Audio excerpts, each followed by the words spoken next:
Hey everybody, Nick Espinosa, your chief security fanatic here, and it is Monday, and we are doing Sunday's breaches of the week. And to be perfectly honest, the next few weeks, I think, every Sunday that I normally do data breaches is going to get messed up because of my travel schedule right now. It's just a little wonky. Nature is healing. I'm back on the road, starting to basically do all those kinds of things again. And so by virtue of speaking and business and all of that, it's going to be a little rough the next couple of weeks. But I will continue to do breaches of the week.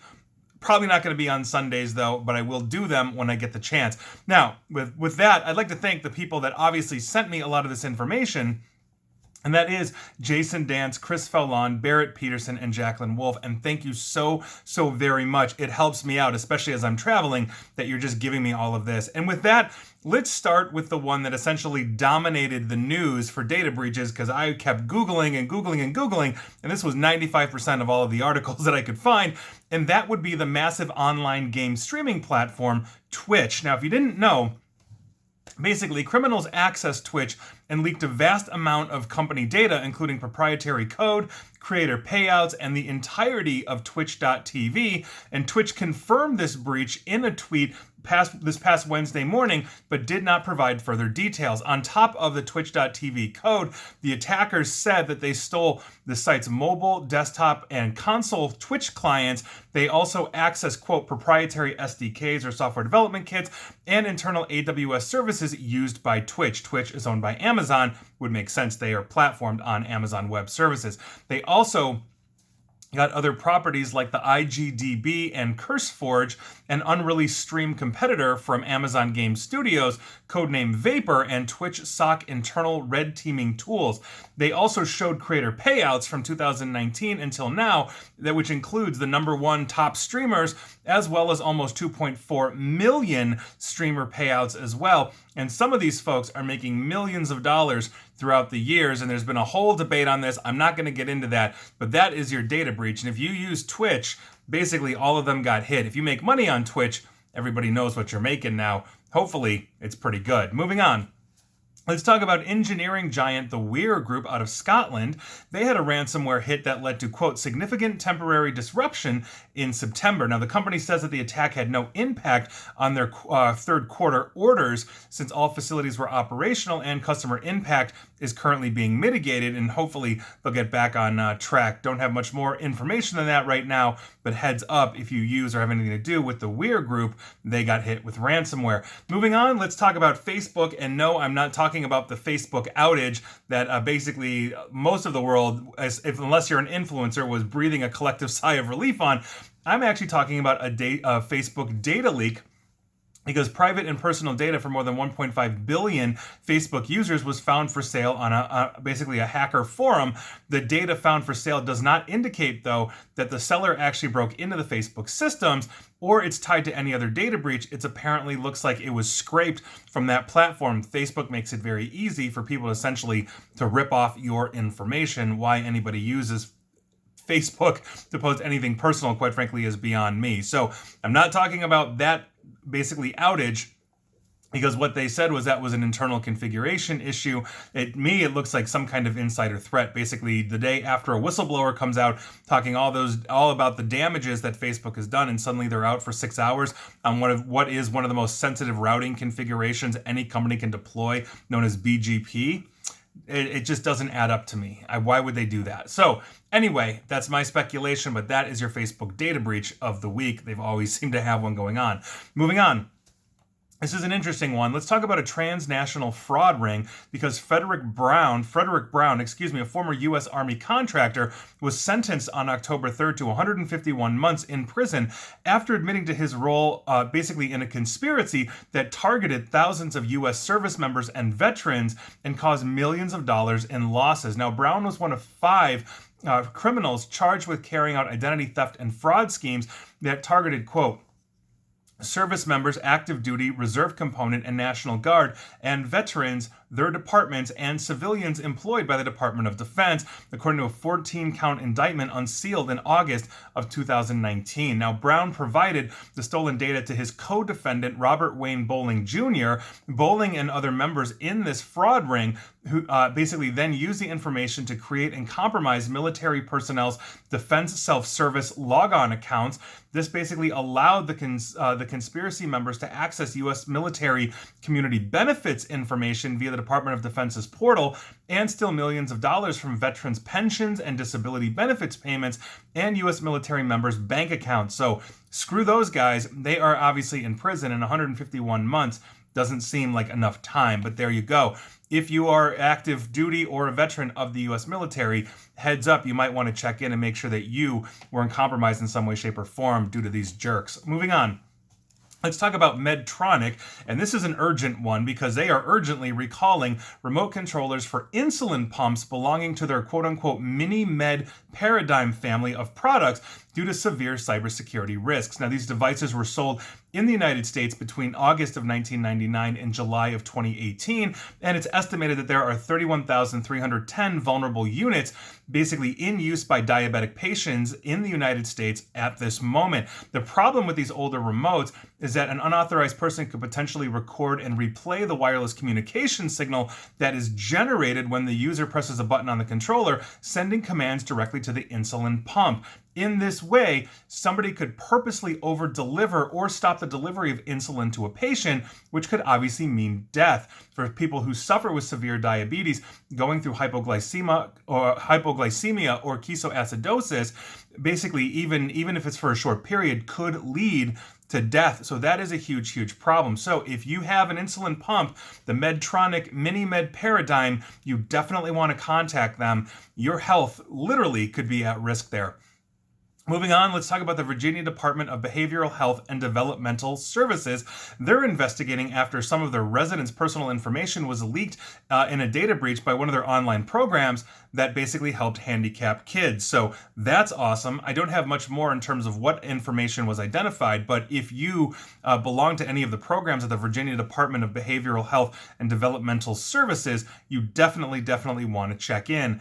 Obviously a huge problem, especially kids with disability. Moving on, let's talk about Pearson's 2018 update. They are the massive UK-based education company, and they just agreed to pay $1 million US as part of a settlement with the Security and Exchange Commission, or SEC. This was announced this past Monday for misleading investigators regarding their data breach. They were faulted for including misleading information in notifying the public of this incident. Basically, they attempted to mitigate the damage, and essentially they said it wasn't as worse as it is, and here we are, and they knew it, and the SEC was able to prove it, and so now they owe $1 million. Seems like a slap on the wrist for a company that size.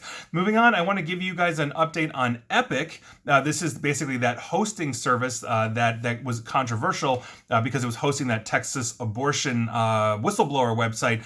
And basically they had a massive data breach, if you recall, and more disclosures are now coming out from various groups, companies, organizations that were using Epic as their hosting. And this week, it was the Republican Party of Texas, which quite frankly makes a lot of sense if the whistleblower site was on there as well. Obviously, the Republicans are the ruling party in the state of Texas at the moment. And so here we are. So if you are a member of the Republican Party of Texas and you are watching or listening to this, you might want to check into with them, especially if you use that website, because that website was completely stolen. Everything on the back end as well. Epic was basically completely taken down by the hacking collective known as Anonymous. So we'll see where that goes, but heads up, basically Texas Republicans. Moving on, let's talk about the North American Dental Management Update.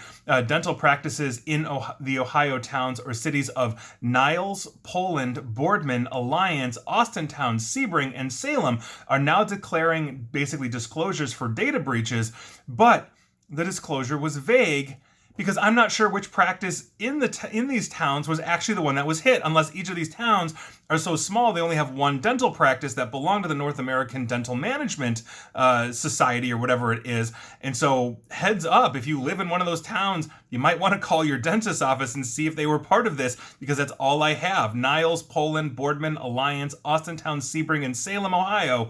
please check in. That's really all I've got.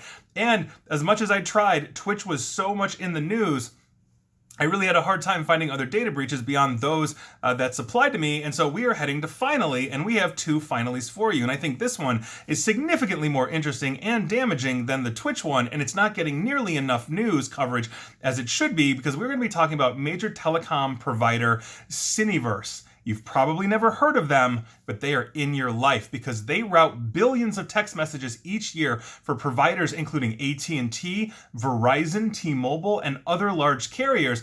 And they just revealed that they've been the victim of a 5-year-long cybersecurity breach that may have exposed millions of mobile phones around the world, meaning you were probably exposed if you use AT&T, Verizon, T-Mobile, or another major carrier around the globe.